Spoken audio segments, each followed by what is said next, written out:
ನಮಸ್ಕಾರ. ಮುಖ್ಯಾಂಶಗಳು. ಸ್ಥಳೀಯ ಭಾಷೆಗಳ ಬಳಕೆಯಿಂದ ಹಿಂದಿ ಸಮೃದ್ಧವಾಗುತ್ತದೆ. ಭಾಷೆಗಳ ನಡುವೆ ಸಂಘರ್ಷ ಸಲ್ಲದು. ಅಮಿತ್ ಶಾ. ರಾಷ್ಟ್ರಪತಿ ರಾಮನಾಥ್ ಕೋವಿಂದ್ ಅವರಿಂದ ಇಂದು ರಾಷ್ಟ್ರೀಯ ಕ್ರೀಡಾ ಪುರಸ್ಕಾರ ಪ್ರದಾನ. ಉತ್ತಮ ಕ್ರೀಡಾ ಸಾಧಕರಿಗೆ ಗೌರವ.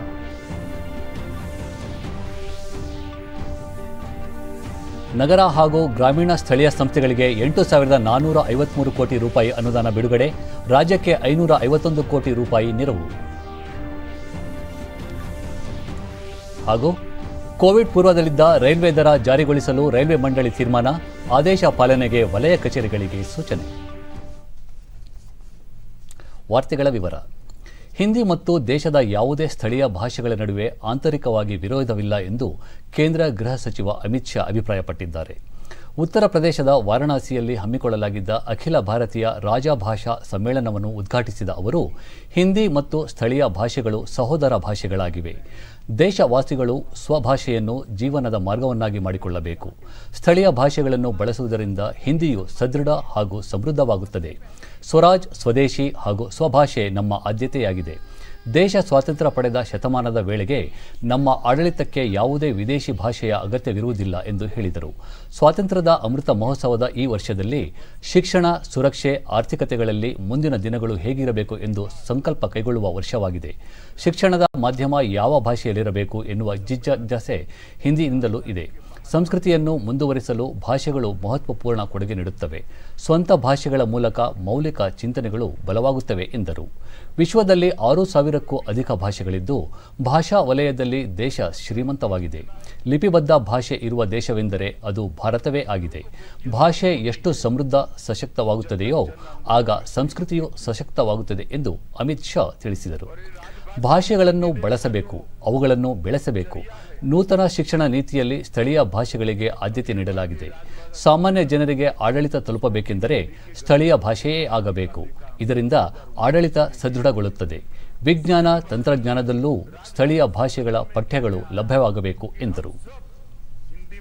के लिए भी ये संकल्प का वर्ष रहना चाहिए कि 100 साल जब आजादी के हो तब इस देश में राजभाषा और हमारी सभी स्थानीय भाषा का दबदबा इतना बुलंद हो कि किसी भी विदेशी भाषा का सहयोग लेने की जरूरत न पड़े। और एक काम मैं मानता हूं आजादी के तुरंत बाद होना चाहिए, क्योंकि हमारे आजादी के 3 स्तंभ थे। आजादी का आंदोलन जो गांधी जी ने जिसको लोक आंदोलन में परिवर्तित किया, इसके 3 स्तंभ थे: स्वराज, स्वदेशी और स्वभाषा। स्वराज तो मिल गया, स्वदेशी भी पीछे छूट गया, स्वभाषा भी पीछे छूट गया। 2014 के बाद मोदी जी ने पहली बार मेक इन इंडिया और अब पहली बार स्वदेशी की बात कर स्वदेशी को फिर से हमारा लक्ष्य बनाने के लिए आगे बढ़े। और इस आजादी के अमृत महोत्सव के अंदर मैं देश भर के सभी लोगों का आह्वान करना चाहता हूं कि एक और लक्ष्य हमारा छूट गया था, स्वभाषा का, उसको हम फिर से एक बार स्मरण करें और हमारे जीवन का हिस्सा बने।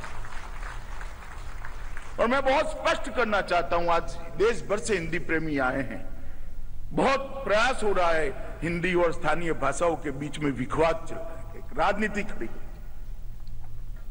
मैं बहुत मन से मानता हूं, मैं भी हिंदी भाषी नहीं, गुजरात से आता हूं, मेरी मातृभाषा गुजराती है, मुझे गुजराती बोलने में कोई परहेज नहीं है, मगर मैं गुजराती जितना ही प्यार, बल्कि इससे थोड़ा अधिक प्यार हिंदी को करता हूं।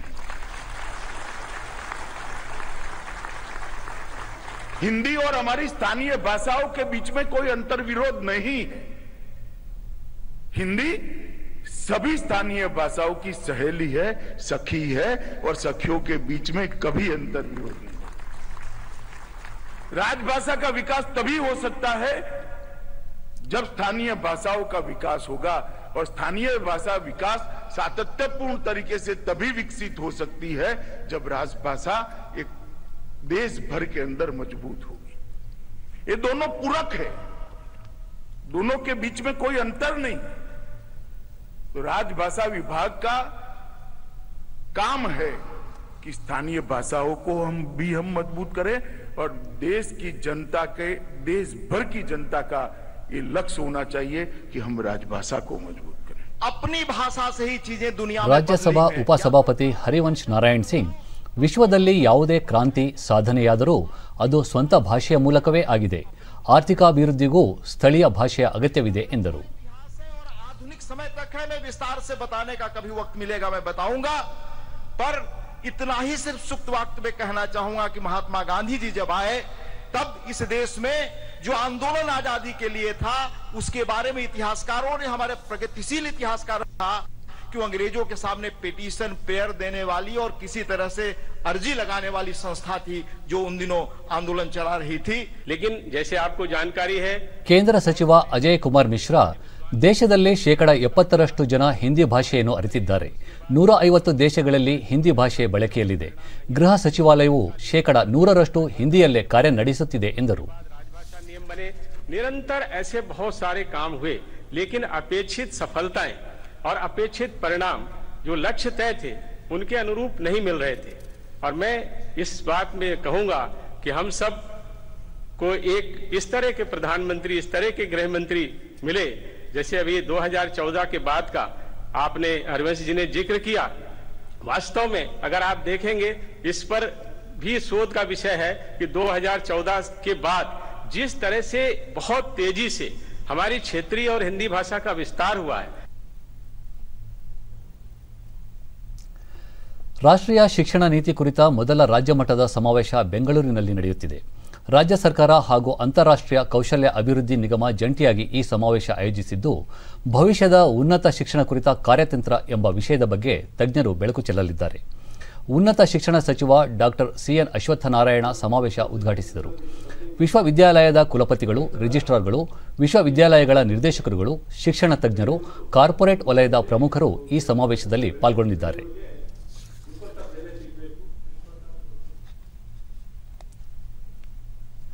ಉಪರಾಷ್ಟ್ರಪತಿ ಎಂ ವೆಂಕಯ್ಯನಾಯ್ಡು ನಾಳೆಯಿಂದ ಇದೇ 17ರವರೆಗೆ ರಾಜ್ಯ ಪ್ರವಾಸ ಕೈಗೊಳ್ಳಲಿದ್ದಾರೆ. 14ರಂದು ಅವರು ಬೆಂಗಳೂರಿಗೆ ಆಗಮಿಸಲಿದ್ದು, 15ರಂದು ಬೆಂಗಳೂರಿನ ಪಿಇಎಸ್ ವಿಶ್ವವಿದ್ಯಾಲಯದ ಘಟಿಕೋತ್ಸವದಲ್ಲಿ ಪಾಲ್ಗೊಳ್ಳಲಿದ್ದಾರೆ. 16ರಂದು ವಿವಿಧ ಕಾರ್ಯಕ್ರಮಗಳಲ್ಲಿ ಭಾಗಿಯಾಗಲಿರುವ ಅವರು 17ರಂದು ಬೆಂಗಳೂರು ಟೆಕ್ ಶೃಂಗಸಭೆಯಲ್ಲಿ ಪಾಲ್ಗೊಳ್ಳಲಿದ್ದಾರೆ.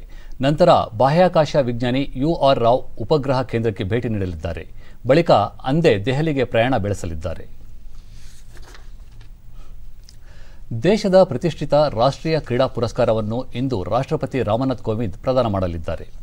ರಾಷ್ಟ್ರಪತಿ ಭವನದಲ್ಲಿ ಆಯೋಜಿಸಲಾಗಿರುವ ಕಾರ್ಯಕ್ರಮದಲ್ಲಿ 12 ಕ್ರೀಡಾಪಟುಗಳಿಗೆ ಮೇಜರ್ ಧ್ಯಾನ್ ಚಂದ್ ಖೇಲ್ ರತ್ನ ಪ್ರಶಸ್ತಿ ನೀಡಿ ಗೌರವಿಸಲಿದ್ದು, ಒಲಿಂಪಿಕ್ಸ್ನಲ್ಲಿ ಸ್ವರ್ಣ ಪದಕ ಗೆದ್ದ ನೀರಜ್ ಚೋಪ್ರಾ, ಕುಸ್ತಿಪಟು ರವಿಕುಮಾರ್ ದಹಿಯಾ, ಬಾಕ್ಸಿಂಗ್ನಲ್ಲಿ ಲೋವ್ಲಿನಾ ಬೋರ್ಗೊಹೈನ್, ಹಾಕಿ ಆಟಗಾರ ಶ್ರೀಜೇಶ್ PR ಮತ್ತು Manpreet Singh, para shooter Avani Lekhara, para athlete Sumit Antil, para ಶಟ್ಲರ್ಗಳಾದ ಪ್ರಮೋದ್ ಭಗತ್, ಕೃಷ್ಣಾ ನಗರ್, ಪ್ಯಾರಾ ಶೂಟರ್ ಮನೀಶ್ ನರ್ವಾಲ್, ಮಹಿಳಾ ಕ್ರಿಕೆಟ್ ಆಟಗಾರ್ತಿ ಮಿಥಾಲಿ ರಾಜ್ ಹಾಗೂ ಫುಟ್ಬಾಲ್ ಆಟಗಾರ ಸುನಿಲ್ ಚೇಟ್ರಿ ಅವರಿಗೆ ಪ್ರಶಸ್ತಿ ಪ್ರದಾನ ಮಾಡಲಾಗುತ್ತದೆ.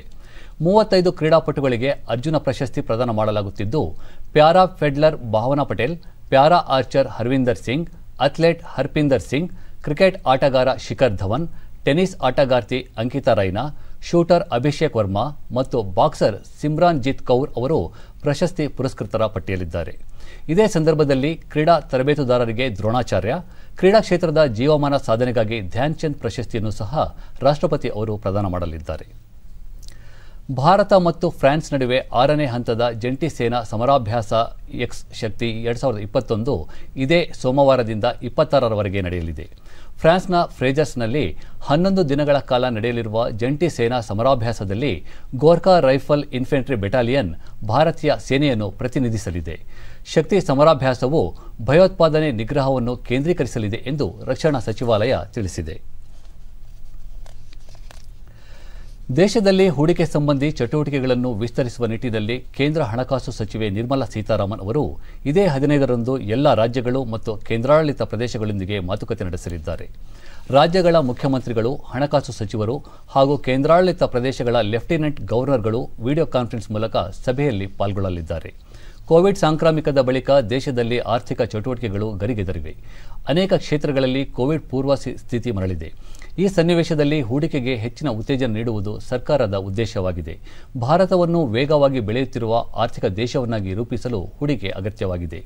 ಈ ಕುರಿತು ರಾಜ್ಯ ಹಾಗೂ ಕೇಂದ್ರಾಡಳಿತ ಪ್ರದೇಶಗಳೊಂದಿಗೆ ಸಂವಾದ ನಡೆಸಲಾಗುವುದು ಎಂದು ಹಣಕಾಸು ಸಚಿವಾಲಯದ ಪ್ರಕಟಣೆ ತಿಳಿಸಿದೆ.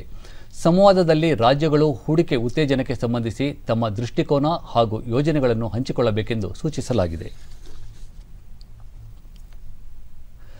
ನಗರ ಹಾಗೂ ಗ್ರಾಮೀಣ ಸ್ಥಳೀಯ ಸಂಸ್ಥೆಗಳಿಗೆ ಕೇಂದ್ರ ಹಣಕಾಸು ಸಚಿವಾಲಯದ ವೆಚ್ಚ ವಿಭಾಗ 8,453 ಕೋಟಿ ರೂಪಾಯಿ ಅನುದಾನವನ್ನು ಬಿಡುಗಡೆ ಮಾಡಿದೆ. 15ನೇ ಹಣಕಾಸು ಆಯೋಗದ ಶಿಫಾರಸಿನ ಅನ್ವಯ 19 ರಾಜ್ಯಗಳಿಗೆ ನೆರವು ಬಿಡುಗಡೆ ಮಾಡಿದ್ದು, ಕರ್ನಾಟಕಕ್ಕೆ 551.53 ಕೋಟಿ ರೂಪಾಯಿ ಬಿಡುಗಡೆ ಮಾಡಲಾಗಿದೆ. ಆಯೋಗದ ಶಿಫಾರಸಿನ ಅನ್ವಯ ಸ್ಥಳೀಯ ಆಡಳಿತಗಳಿಗೆ 2021ರಿಂದ 25-26ನೇ ಸಾಲಿನವರೆಗೆ 4,23,911 ಕೋಟಿ ರೂಪಾಯಿ ಬಿಡುಗಡೆಗೆ ಶಿಫಾರಸು ಮಾಡಲಾಗಿದೆ. ಈ ಪೈಕಿ 70,051 ಕೋಟಿ ರೂಪಾಯಿ ಆರೋಗ್ಯ ಅನುದಾನವಾಗಿದೆ. ಗ್ರಾಮೀಣ ಸಂಸ್ಥೆಗಳಿಗೆ 43,298 ಹಾಗೂ ನಗರ ಸ್ಥಳೀಯ ಸಂಸ್ಥೆಗಳಿಗೆ 26,123 ಕೋಟಿ ರೂಪಾಯಿ ಬಿಡುಗಡೆಗೆ ಶಿಫಾರಸು ಮಾಡಿದೆ. ಪ್ರಾಥಮಿಕ ಆರೋಗ್ಯ ಕೇಂದ್ರಗಳಲ್ಲಿ ರೋಗ ಪತ್ತೆ ಮೂಲಸೌಕರ್ಯ, ಬ್ಲಾಕ್ ಹಂತದ ಆರೋಗ್ಯ ಘಟಕಗಳು, ಗ್ರಾಮೀಣ ಪ್ರದೇಶದಲ್ಲಿ ಪ್ರಾಥಮಿಕ ಮತ್ತು ಮಾಧ್ಯಮಿಕ ಆರೋಗ್ಯ ಕೇಂದ್ರಗಳ ಕಟ್ಟಡ ನಿರ್ಮಾಣ ಹಾಗೂ ಗ್ರಾಮೀಣ ಆರೋಗ್ಯ ಮತ್ತು ಕ್ಷೇಮ ಕೇಂದ್ರಗಳ ನಿರ್ಮಾಣಕ್ಕೆ ಈ ನೆರವು ಬಳಸಿಕೊಳ್ಳುವಂತೆ ಸಲಹೆ ಮಾಡಿದೆ.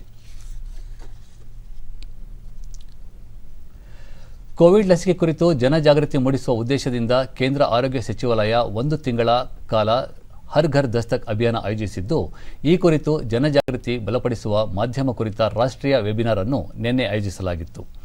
ಕೇಂದ್ರ ಸರ್ಕಾರದ ಮಾಧ್ಯಮ ಘಟಕಗಳಾದ ಪಿಐಬಿ, ದೂರದರ್ಶನ, ಆಕಾಶವಾಣಿ, ಯುನಿಸೆಫ್, ರಾಜ್ಯ ಕಚೇರಿಗಳು, ಖಾಸಗಿ ಎಫ್ಎಂ ರೇಡಿಯೋ ಮತ್ತು ಮುದ್ರಣ ಮಾಧ್ಯಮದ ಪ್ರಮುಖರು ಇದರಲ್ಲಿ ಭಾಗವಹಿಸಿದ್ದರು.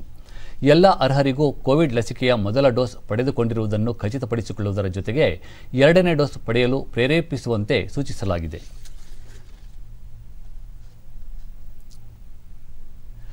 ದೇಶದಲ್ಲಿ ಕಳೆದ 24 ಗಂಟೆಗಳಲ್ಲಿ 12,516 ಹೊಸ ಕೊರೋನಾ ಸೋಂಕು ಪ್ರಕರಣಗಳು ದಾಖಲಾಗಿವೆ. ನಿನ್ನೆ ಒಂದೇ ದಿನ 12,403 ಮಂದಿ ಆಸ್ಪತ್ರೆಯಿಂದ ಬಿಡುಗಡೆಯಾಗಿದ್ದಾರೆ. ಒಟ್ಟಾರೆ ಗುಣಮುಖರಾದವರ ಸಂಖ್ಯೆ 3,38,26,483ಕ್ಕೆ ಹೆಚ್ಚಳವಾಗಿದೆ. ಚೇತರಿಕೆ ಪ್ರಮಾಣ 98.26%. ನಿನ್ನೆ ಒಂದೇ ದಿನ 1,108 ಸಕ್ರಿಯ ಪ್ರಕರಣಗಳು, ಒಟ್ಟಾರೆ 1,36,308 ಸಕ್ರಿಯ ಪ್ರಕರಣಗಳಿವೆ. ಈ ಪ್ರಮಾಣ 0.40%. ಕಳೆದ 24 ಗಂಟೆಗಳಲ್ಲಿ 555 ಮಂದಿ ಮೃತಪಟ್ಟಿದ್ದು, ಒಟ್ಟು ಮೃತಪಟ್ಟವರ ಸಂಖ್ಯೆ 4,63,245ಕ್ಕೆ ಏರಿಕೆಯಾಗಿದೆ. ಈ ಪ್ರಮಾಣ 1.35%. ವಿಶ್ವದಲ್ಲೇ ಅತಿ ಹೆಚ್ಚು ಲಸಿಕೆ ನೀಡಿರುವ ದೇಶಗಳ ಪೈಕಿ ಭಾರತ ಮುಂಚೂಣಿಯಲ್ಲಿದೆ. ಇದುವರೆಗೆ ದೇಶಾದ್ಯಂತ ಒಟ್ಟು 111,40,48,134 ಡೋಸ್ ಲಸಿಕೆ ನೀಡಲಾಗಿದೆ.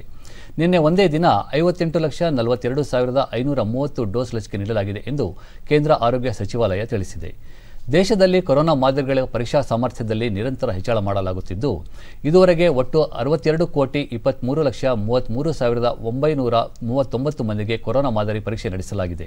ನಿನ್ನೆ ಒಂದೇ ದಿನ 12,66,581 ಮಂದಿಯ ಮಾದರಿ ಪರೀಕ್ಷಿಸಲಾಗಿದೆ ಎಂದು ಭಾರತೀಯ ವೈದ್ಯಕೀಯ ಸಂಶೋಧನಾ ಮಂಡಳಿ ICMR ತಿಳಿಸಿದೆ.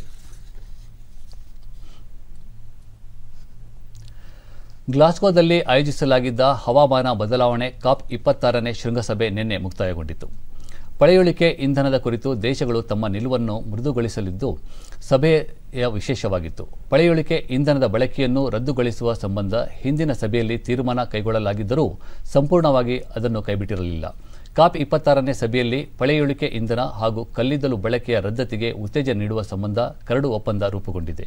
ಈ ಮಧ್ಯೆ ಭಾರತವೂ ಸಹ ತನ್ನ ನಿಲುವನ್ನು ಮಂಡಿಸಿದ್ದು, ಹವಾಮಾನ ಬದಲಾವಣೆ ಪ್ರಯತ್ನಗಳಿಗೆ ಭಾರತ ಬದ್ಧತೆಯನ್ನು ತಿಳಿಸಿತು. ಅಭಿವೃದ್ಧಿಯಾಗುತ್ತಿರುವ ದೇಶಗಳಿಗೆ ಹವಾಮಾನ ಹಣಕಾಸು ನೆರವು ವಿಸ್ತರಿಸುವಂತೆ ಒತ್ತಾಯ ಮಾಡಿತು.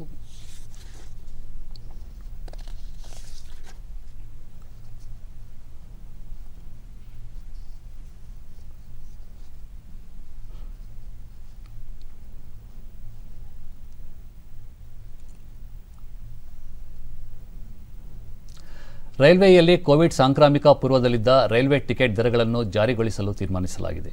ಮೇಲ್ ಮತ್ತು ಎಕ್ಸ್ಪ್ರೆಸ್ ರೈಲುಗಳಿಗೆ ವಿಶೇಷ ಟ್ಯಾಗ್ ಅಳವಡಿಕೆಯನ್ನು ನಿಲ್ಲಿಸಲು ಹಾಗೂ ಹಿಂದಿನ ರೈಲ್ವೆ ದರಗಳನ್ನು ಜಾರಿಗೊಳಿಸುವ ಕುರಿತು ರೈಲ್ವೆ ವಲಯ ಕಚೇರಿಗಳಿಗೆ ರೈಲ್ವೆ ಮಂಡಳಿ ಪತ್ರ ಬರೆದಿದೆ. ಲಾಕ್ಡೌನ್ ತೆರವುಗೊಳಿಸಿದ ನಂತರದಿಂದ ಈವರೆಗೆ ವಿಶೇಷ ರೈಲುಗಳ ಸಂಚಾರ ಮಾತ್ರ ಆರಂಭಿಸಲಾಗಿದೆ. ದೂರದ ಮತ್ತು ಸಮೀಪದ ಮಾರ್ಗಗಳಿಗೆ ಸಂಚರಿಸುವ ರೈಲುಗಳಿಗೆ ವಿಶೇಷ ರೈಲುಗಳ ಮಾನ್ಯತೆ ನೀಡಲಾಗಿತ್ತು. ಇದರಿಂದ ಅಲ್ಪ ಪ್ರಮಾಣದಲ್ಲಿ ದರ ಏರಿಕೆಯಾಗಿ ಪ್ರಯಾಣಿಕರಿಗೆ ಆಗುತ್ತಿದ್ದ ತೊಂದರೆ ನಿವಾರಿಸುವ ಉದ್ದೇಶದಿಂದ ಈ ತೀರ್ಮಾನ ಕೈಗೊಳ್ಳಲಾಗಿದೆ. डेडिकेटेड फ्रेट कॉरिडोर बनाने की योजना तैयार कर रही है। बिल्कुल अभिषेक इस वक्त हम दर्शकों को ये दिखा रहे हैं कि रेल चल चुकी है और इतिहास आज रुकेंगे वहां पर और अपने परिचितों से मुलाकात करेंगे। ಪ್ರಧಾನಿ ನರೇಂದ್ರ ಮೋದಿ ಅವರು ಮಧ್ಯಪ್ರದೇಶದ ಭೂಪಾಲ್ನ ಜಂಬೂರಿ ಮೈದಾನದಲ್ಲಿ ಇದೇ 15ರಂದು ಬುಡಕಟ್ಟು ಹೆಮ್ಮೆಯ ದಿನದ ಮಹಾ ಸಮ್ಮೇಳನವನ್ನು ಉದ್ದೇಶಿಸಿ ಭಾಷಣ ಮಾಡಲಿದ್ದಾರೆ. ಬುಡಕಟ್ಟು ಸಮುದಾಯದ ಸ್ವಾತಂತ್ರ್ಯ ಹೋರಾಟಗಾರ ಬಿರ್ಸಾ ಮುಂಡಾ ಅವರ ಜನ್ಮದಿನದ ಅಂಗವಾಗಿ ಈ ಮಹಾ ಸಮ್ಮೇಳನವನ್ನು ಆಯೋಜಿಸಲಾಗಿದೆ. ಪ್ರಧಾನಿ ನರೇಂದ್ರ ಮೋದಿ ದೇಶದಲ್ಲಿ ಮೊದಲ ಬಾರಿಗೆ ಸಾರ್ವಜನಿಕ ಖಾಸಗಿ ಸಹಭಾಗಿತ್ವದಡಿ ನಿರ್ಮಾಣಗೊಂಡಿರುವ ಹಬೀಬ್ಗಂಜ್ ರೈಲ್ವೆ ನಿಲ್ದಾಣವನ್ನು ದೇಶಕ್ಕೆ ಸಮರ್ಪಿಸಲಿದ್ದಾರೆ. ಪ್ರಧಾನಿ ಅವರು ಮಹಾ ಸಮ್ಮೇಳನದ ವೇಳೆ ಪಡಿತರ ಮನೆ ಬಾಗಿಲಿಗೆ ಯೋಜನೆಗೆ ಚಾಲನೆ ನೀಡಲಿದ್ದಾರೆ ಎಂದು ಮಧ್ಯಪ್ರದೇಶ ಮುಖ್ಯಮಂತ್ರಿ ಶಿವರಾಜ್ ಸಿಂಗ್ ಚೌಹಾಣ್ ತಿಳಿಸಿದ್ದಾರೆ.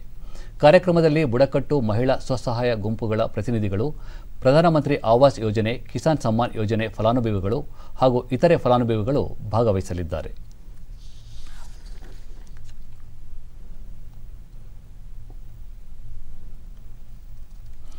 ಭಾರತ ಸ್ವಾತಂತ್ರ್ಯ ಹೋರಾಟ ಆಂದೋಲನ ಆಧುನಿಕ ಜಗತ್ತು ಕಂಡ ಅತಿ ದೊಡ್ಡ ಚಳುವಳಿಗಳಲ್ಲಿ ಒಂದಾಗಿದೆ.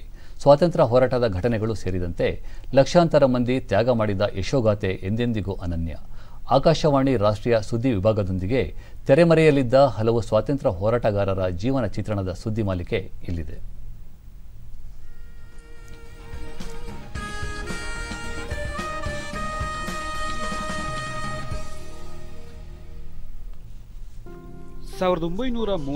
ನವೆಂಬರ್ 12ರಂದು ಲಂಡನ್ನಲ್ಲಿ ಮೊದಲ ದುಂಡು ಮೇಜಿನ ಸಭೆ ಆರಂಭವಾಯಿತು. 1919ರ ಭಾರತ ಸರ್ಕಾರದ ಕಾಯ್ದೆಯು ಭಾರತೀಯರ ಬೇಡಿಕೆಗಳನ್ನು ಈಡೇರಿಸಲು ಸಾಧ್ಯವಾಗಲಿಲ್ಲ. ಆಗ ಮಹಾತ್ಮ ಗಾಂಧೀಜಿ ನೇತೃತ್ವದಲ್ಲಿ ಸ್ವಾತಂತ್ರ್ಯ ಚಳುವಳಿಯ ಹೋರಾಟಗಳು ಉತ್ತುಂಗ ಸ್ಥಿತಿಯಲ್ಲಿತ್ತು. ಹಾಗಾಗಿ ಭಾರತ ಸರ್ಕಾರದ 1919ರ ಕಾಯ್ದೆಯ ಕಾರ್ಯವೈಖರಿ ಕುರಿತು ವಿಚಾರಣೆ ನಡೆಸಲು ಸೈಮನ್ ಆಯೋಗವನ್ನು ನೇಮಿಸಲಾಯಿತು. ಆದರೆ ಸೈಮನ್ ಆಯೋಗದ ವರದಿಗಳು ಸಮರ್ಪಕವಾಗಿಲ್ಲ ಎಂಬ ಕೂಗಿನ ಹಿನ್ನೆಲೆಯಲ್ಲಿ ಲಂಡನ್ನಲ್ಲಿ 3 ದುಂಡು ಮೇಜಿನ ಸಭೆಗಳನ್ನು ನಡೆಸಲಾಯಿತು. 1930 ನವೆಂಬರ್ 12ರಿಂದ 1931 ಜನವರಿ 19ರವರೆಗೆ ಚೊಚ್ಚಲ ದುಂಡು ಮೇಜಿನ ಸಭೆ ಆಯೋಜಿಸಲಾಗಿತ್ತು. ಈ ಸಭೆಗೂ ಮುನ್ನ ಮಹಾತ್ಮ ಗಾಂಧೀಜಿ ಅವರು ನಾಗರಿಕ ಅಸಹಕಾರ ಚಳುವಳಿಯನ್ನು ಆರಂಭಿಸಿದ್ದರು.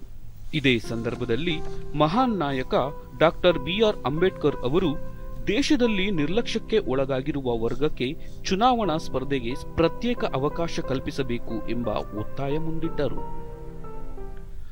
ಮೊದಲ ದುಂಡು ಮೇಜಿನ ಸಭೆ ಮುಕ್ತಾಯವಾದ ನಂತರ ವೈಸ್ರಾಯ್ ಲಾರ್ಡ್ ಇರ್ವಿನ್ ಜೊತೆ ಮಾತುಕತೆ ನಡೆಸುವಂತೆ ತೇಜ್ ಬಹದ್ದೂರ್ ಸಪ್ರು ಮತ್ತು CY ಚಿಂತಾಮಣಿ ಮಹಾತ್ಮ ಗಾಂಧಿ ಅವರನ್ನು ಮನವಿ ಮಾಡಿದರು. 1931 ಮಾರ್ಚ್ನಲ್ಲಿ ನಡೆದ ಮಾತುಕತೆಯ ಫಲವಾಗಿ ಗಾಂಧಿ ಇರ್ವಿನ್ ಒಪ್ಪಂದಕ್ಕೆ ಸಹಿ ಹಾಕಲಾಯಿತು. ನಾಗರಿಕ ಅಸಹಕಾರ ಚಳುವಳಿ ನಿಲ್ಲಿಸುವುದಾಗಿ ಗಾಂಧೀಜಿ ಒಪ್ಪಿಕೊಂಡರು. ಜೊತೆಗೆ 2ನೇ ಸುತ್ತಿನ ದುಂಡು ಮೇಜಿನ ಸಭೆಯಲ್ಲಿ ಪಾಲ್ಗೊಳ್ಳುವುದಾಗಿ ಸಮ್ಮತಿ ಸೂಚಿಸಿದರು. ನವೆಂಬರ್ 12 ಮಹಾನ್ ಮೇಧಾವಿ, ವಿದ್ವಾಂಸ, ಶಿಕ್ಷಣ ಸುಧಾರಕ ಮತ್ತು ಹೆಸರಾಂತ ಸ್ವಾತಂತ್ರ್ಯ ಹೋರಾಟಗಾರ ಮತ್ತು ಬನಾರಸ್ ಹಿಂದೂ ವಿಶ್ವವಿದ್ಯಾಲಯದ ಸಂಸ್ಥಾಪಕ ಪಂಡಿತ್ ಮದನ್ ಮೋಹನ್ ಮಾಳವೀಯ ಅವರ ಪುಣ್ಯತಿಥಿ. ಇವರು 1861 ಡಿಸೆಂಬರ್ 25ರಂದು ಅಲಹಾಬಾದ್ನಲ್ಲಿ ಜನಿಸಿದರು. ಭಾರತದಲ್ಲಿ ಹಿಂದೂ ಮುಸಲ್ಮಾನರು ಒಗ್ಗಟ್ಟಿನಿಂದ ಇರಬೇಕು ಎಂದು ಸದಾ ಪ್ರತಿಪಾದಿಸುತ್ತಿದ್ದರು. 1933ರಲ್ಲಿ ಕಲ್ಕತ್ತಾದಲ್ಲಿ ನಡೆದ ಭಾರತೀಯ ರಾಷ್ಟ್ರೀಯ ಕಾಂಗ್ರೆಸ್ ಅಧಿವೇಶನದಲ್ಲಿ ಅಧ್ಯಕ್ಷೀಯ ಭಾಷಣ ಮಾಡಿದ್ದ ಮಾಳವೀಯ, ಹಿಂದೂಗಳು, ಮುಸಲ್ಮಾನರು, ಸಿಖ್ಖರು, ಕ್ರೈಸ್ತರು, ಪಾರ್ಸಿಗಳು ಮತ್ತು ಎಲ್ಲ ಇತರೆ ಧರ್ಮಗಳ ದೇಶವಾಸಿಗಳು ಕೋಮು ಭಿನ್ನಾಭಿಪ್ರಾಯಗಳನ್ನು ಬದಿಗಿಟ್ಟು ರಾಜಕೀಯ ಏಕತೆ ಸ್ಥಾಪಿಸುವಂತೆ ಎಲ್ಲರಲ್ಲೂ ನಾನು ಬೇಡಿಕೊಳ್ಳುತ್ತೇನೆ ಎಂದಿದ್ದರು. ದೇಶದ ಶಿಕ್ಷಣ ಗುಣಮಟ್ಟದಲ್ಲಿ ಸುಧಾರಣೆ ತರಲು ಅವರು ಆಸಕ್ತಿ ಹೊಂದಿದ್ದರು. ವಾರಣಾಸಿಯಲ್ಲಿ 1916ರಲ್ಲಿ ಬನಾರಸ್ ಹಿಂದೂ ವಿಶ್ವವಿದ್ಯಾಲಯ ಸ್ಥಾಪಿಸಿದರು.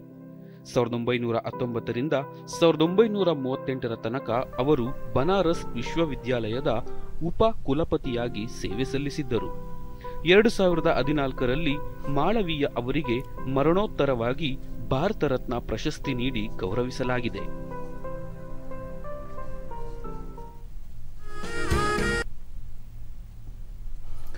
ಹಾವೇರಿಯಲ್ಲಿ ಜಿಲ್ಲಾ ಆರೋಗ್ಯ ವಿಭಾಗ ಹಾಗೂ ಜಿಲ್ಲಾಡಳಿತದಿಂದ ನಿಮೋನಿಯಾ ಮತ್ತು ಮೆನೆಂಜೈಟಿಸ್ ವಿರುದ್ಧ ಶಿಶುಗಳಿಗೆ ರಕ್ಷಣೆ ನೀಡಲು ನಿಮೋಕಾಕಲ್ ಕಾಂಜುಗೇಟ್ ಲಸಿಕಾ ಕಾರ್ಯಕ್ರಮಕ್ಕೆ ಜಿಲ್ಲಾಧಿಕಾರಿ ಸಂಜಯ್ ಶೆಟ್ಟಣ್ಣವರ್ ಅವರು ನಿನ್ನೆ ಚಾಲನೆ ನೀಡಿದರು. ಕಾರ್ಯಕ್ರಮದಲ್ಲಿ ಆರೋಗ್ಯ ಇಲಾಖೆಯ ಅಧಿಕಾರಿಗಳು, ವೈದ್ಯರು ಮತ್ತಿತರರು ಉಪಸ್ಥಿತರಿದ್ದರು. ಇದೇ ವೇಳೆ ಲಸಿಕೆ ಕುರಿತ ಪ್ರಚಾರ ಸಾಮಗ್ರಿಗಳನ್ನು ಬಿಡುಗಡೆ ಮಾಡಲಾಯಿತು.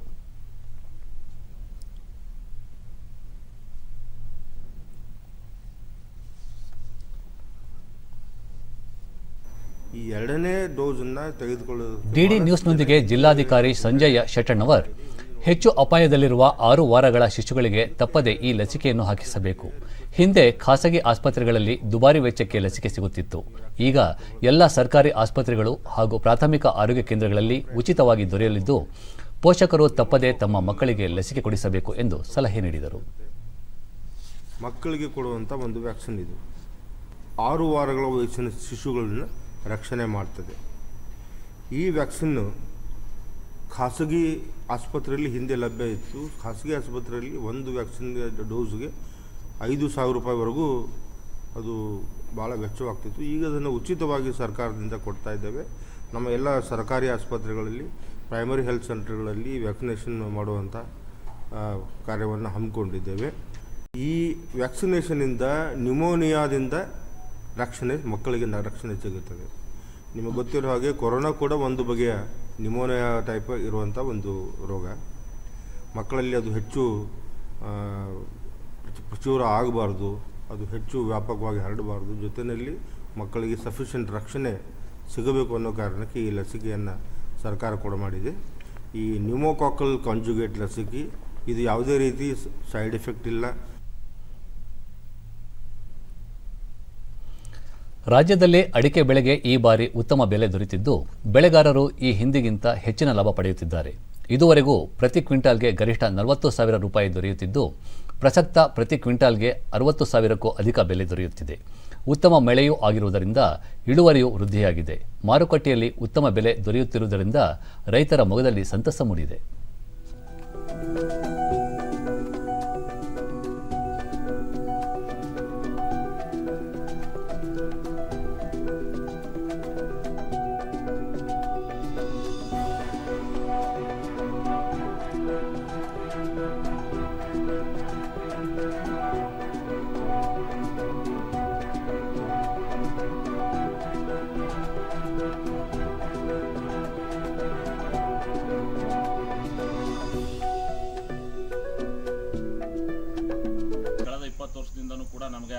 ಡಿಡಿ ನ್ಯೂಸ್ನೊಂದಿಗೆ ಚಾಮರಾಜನಗರ ಜಿಲ್ಲೆಯ ಅಡಿಕೆ ಬೆಳೆಗಾರ ಕೃಪಾನಿಧಿ ಕಳೆದ 20 ವರ್ಷಗಳಿಂದ ಅಡಿಕೆ ಬೆಳೆ ಬೆಳೆಯುತ್ತಿದ್ದು, ಇಷ್ಟು ವರ್ಷಗಳ ಬಳಿಕ ಇದೇ ಮೊದಲ ಬಾರಿಗೆ ಹೆಚ್ಚಿನ ಬೆಲೆ ದೊರೆತಿದೆ ಎಂದು ಸಂತಸ ವ್ಯಕ್ತಪಡಿಸಿದರು.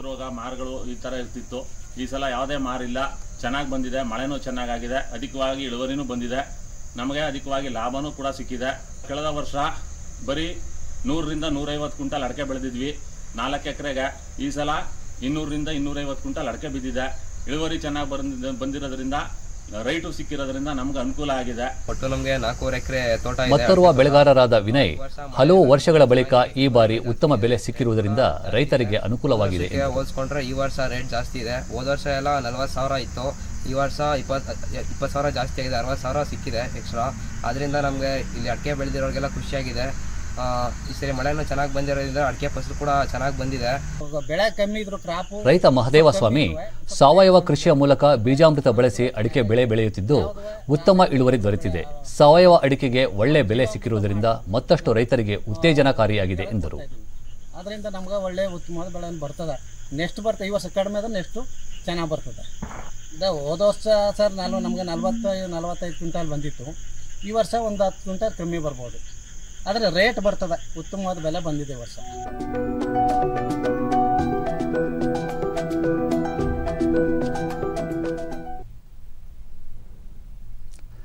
ಭಾರೀ ಮಳೆಗೆ ತುತ್ತಾಗಿದ್ದ ತಮಿಳುನಾಡಿನ ಹಲವು ಜಿಲ್ಲೆಗಳಲ್ಲಿ ನಿನ್ನೆ ಮಳೆ ಪ್ರಮಾಣ ಇಳಿಮುಖವಾಗಿದೆ. ಚೆನ್ನೈ ಸೇರಿದಂತೆ ಹಲವಾರು ಪ್ರದೇಶಗಳಲ್ಲಿ ನೀರು ತುಂಬಿದ್ದು ಜನಜೀವನ ಅಸ್ತವ್ಯಸ್ತಗೊಂಡಿದೆ. ರಕ್ಷಣಾ ಕಾರ್ಯಾಚರಣೆ ಮುಂದುವರೆದಿದೆ. ಮಳೆ ಅವಘಡದಿಂದ ಮೃತಪಟ್ಟವರ ಸಂಖ್ಯೆ 18ಕ್ಕೆ ಏರಿಕೆಯಾಗಿದೆ ಎಂದು ರಾಜ್ಯ ಸರ್ಕಾರ ತಿಳಿಸಿದೆ. ವಿವಿಧ ಜಲಾಶಯಗಳಿಂದ ಹೆಚ್ಚುವರಿ ನೀರನ್ನು ಹೊರಬಿಡಲಾಗುತ್ತಿದ್ದು, ವಾಯುಭಾರ ಕುಸಿತದಿಂದ ಕರಾವಳಿ ಜಿಲ್ಲೆಗಳಲ್ಲಿ ಒಟ್ಟಾರೆ 66 ಸೆಂಟಿಮೀಟರ್ ಮಳೆಯಾಗಿದೆ ಎಂದು ಹವಾಮಾನ ಇಲಾಖೆ ಮಾಹಿತಿ ನೀಡಿದೆ. ಈ ನಡುವೆ ಚೆನ್ನೈನಲ್ಲಿ 200 ಉಚಿತ ವೈದ್ಯಕೀಯ ಶಿಬಿರಗಳನ್ನು ತೆರೆಯಲಾಗಿದ್ದು, ಚೆನ್ನೈ ವಿಮಾನ ನಿಲ್ದಾಣದಲ್ಲಿ ವಿಮಾನಗಳ ಸಂಚಾರ ಸಾಮಾನ್ಯ ಸ್ಥಿತಿಗೆ ಮರಳುತ್ತಿದೆ. ಈ ಮಧ್ಯೆ ಕೇರಳದಲ್ಲಿ 11 ಜಿಲ್ಲೆಗಳಲ್ಲಿ ಇಂದು ಯೆಲ್ಲೋ ಅಲರ್ಟ್ ಘೋಷಿಸಲಾಗಿದೆ. ರಾಜ್ಯದ ಹಲವೆಡೆ ಮುಂದಿನ 5 ದಿನಗಳ ಕಾಲ ಭಾರೀ ಮಳೆಯಾಗುವ ನಿರೀಕ್ಷೆ ಇದೆ. ತಿರುವನಂತಪುರಂ, ಕೊಟ್ಟಾಯಂ, ಆಲಪ್ಪುಳ, ಇಡುಕಿ ಜಿಲ್ಲೆಗಳಲ್ಲಿ ಆರೆಂಜ್ ಅಲರ್ಟ್ ಘೋಷಣೆ ಮಾಡಲಾಗಿದೆ. ಕರ್ನಾಟಕದ ದಕ್ಷಿಣ ಒಳನಾಡು ಹಾಗೂ ಕರಾವಳಿಯ ಹಲವು ಜಿಲ್ಲೆಗಳಲ್ಲಿ ಗುಡುಗು ಸಹಿತ ಮಳೆಯಾಗುವ ಸಾಧ್ಯತೆ ಇದೆ. ಕರಾವಳಿ ಹಾಗೂ ಘಟ್ಟ ಪ್ರದೇಶಗಳಲ್ಲಿ ಮುಂದಿನ 5 ದಿನಗಳ ಕಾಲ ವ್ಯಾಪಕ ಮಳೆಯಾಗುವ ನಿರೀಕ್ಷೆ ಇದೆ ಎಂದು ಹವಾಮಾನ ಇಲಾಖೆ ಮುನ್ಸೂಚನೆ ನೀಡಿದೆ. ರಾಜಧಾನಿ ಬೆಂಗಳೂರಿನಲ್ಲಿಯೂ ನಿರಂತರವಾಗಿ ತುಂತುರು ಮಳೆಯಾಗುತ್ತಿದ್ದು, ಇದು ಇನ್ನೂ 2 ದಿನಗಳ ಕಾಲ ಮುಂದುವರಿಯುವ ಸಾಧ್ಯತೆ ಇದೆ. ಮುಂದಿನ ವರ್ಷದ ಜುಲೈ 29ರಿಂದ ಆರಂಭವಾಗಲಿರುವ 2022ನೇ ಸಾಲಿನ ಕಾಮನ್ವೆಲ್ತ್ ಕ್ರೀಡಾಕೂಟದಲ್ಲಿ ಮೊದಲ ಬಾರಿಗೆ ಮಹಿಳಾ ಕ್ರಿಕೆಟ್ ಟೂರ್ನಿಯನ್ನು ಸೇರ್ಪಡೆಗೊಳಿಸಲಾಗಿದೆ. ಭಾರತದ ವನಿತೆಯರು ಮೊದಲ ಪಂದ್ಯದಲ್ಲಿ ಆಸ್ಟ್ರೇಲಿಯಾ ತಂಡವನ್ನು ಎದುರಿಸುವ ಮೂಲಕ ಕಾಮನ್ವೆಲ್ತ್ ಕ್ರೀಡಾಕೂಟದಲ್ಲಿ ತಮ್ಮ ಅಭಿಯಾನ ಆರಂಭಿಸಿದ್ದಾರೆ. ಆಗಸ್ಟ್ 7ರಂದು ಫೈನಲ್ ಪಂದ್ಯ ನಡೆಯಲಿದೆ. ಟೂರ್ನಿಯ ಸಂಘಟನಾಕಾರರು ಈ ವಿಷಯ ಪ್ರಕಟಿಸಿದ್ದು, ಕಾಮನ್ವೆಲ್ತ್ ಕ್ರೀಡಾಕೂಟದಲ್ಲಿ ಮೊದಲ ಬಾರಿಗೆ ಸೇರ್ಪಡೆಗೊಂಡಿರುವ ಮಹಿಳಾ ಕ್ರಿಕೆಟ್ ಟೂರ್ನಿ T20 ಮಾದರಿಯಲ್ಲಿ ನಡೆಯಲಿದೆ. ಪಂದ್ಯಗಳು ಎಜ್ಬಾಸ್ಟನ್ ಕ್ರೀಡಾಂಗಣದಲ್ಲಿ ಜುಲೈ 29ರಿಂದ ಆರಂಭವಾಗಲಿವೆ. ಈ ಟೂರ್ನಿಯಲ್ಲಿ ಜುಲೈ 31ರಂದು ಭಾರತ ಮತ್ತು ಪಾಕಿಸ್ತಾನ ತಂಡಗಳ ವನಿತೆಯರ ನಡುವೆ ಪಂದ್ಯ ಪ್ರಮುಖ ಆಕರ್ಷಣೆಯಾಗಿದೆ ಎಂದು ಇಂಗ್ಲೆಂಡ್ ಮತ್ತು ವೇಲ್ಸ್ ಕ್ರಿಕೆಟ್ ಮಂಡಳಿ ತಿಳಿಸಿದೆ. ಕೊನೆಯಲ್ಲಿ ಮತ್ತೊಮ್ಮೆ ಮುಖ್ಯಾಂಶಗಳು. ಸ್ಥಳೀಯ ಭಾಷೆಗಳ ಬಳಕೆಯಿಂದ ಹಿಂದಿ ಸಮೃದ್ಧವಾಗುತ್ತದೆ. ಭಾಷೆಗಳ ನಡುವೆ ಸಂಘರ್ಷ ಸಲ್ಲದು, ಅಮಿತ್ ಶಾ. ರಾಷ್ಟ್ರಪತಿ ರಾಮನಾಥ್ ಕೋವಿಂದ್ ಅವರಿಂದ ಇಂದು ರಾಷ್ಟ್ರೀಯ ಕ್ರೀಡಾ ಪುರಸ್ಕಾರ ಪ್ರದಾನ. ಉತ್ತಮ ಕ್ರೀಡಾ ಸಾಧಕರಿಗೆ ಗೌರವ.